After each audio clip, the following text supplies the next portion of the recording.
जी हाँ, हेलो नमस्कार दोस्तों। आप सबको बता दूं कि आप सबका बीच में फिर से एक रमेश रेशमिया भाई का सॉन्ग रिलीज हो रहा है।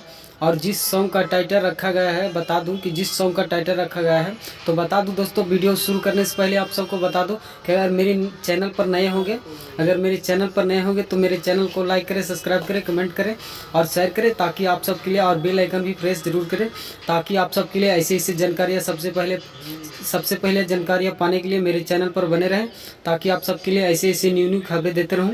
तो बता दो दोस्तों, इस गाने का बोल है, चढ़ादी बाबा देव पर वर्दी। रमेश रेशमिया ने इस सॉन्ग को गाया और दीपांजलि यादव ने इस सॉन्ग को गाया है।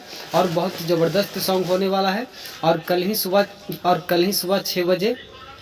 सुबह 6 बजे खुद उनकी ऑफिशियल चैनल से रिलीज होने वाला है। और जिस चैनल का नाम है रमेश रेशमिया ऑफिशियल, उसका ही चैनल से खुद रिलीज होने वाला है। और जाइए और जाकर सुनिए। अगर इसी तरह के सॉन्ग सुनना पसंद करते हैं, न्यू न्यू जानकारियाँ सुनना पसंद करते हैं, तो मेरे चैनल पर बने रहे, ताकि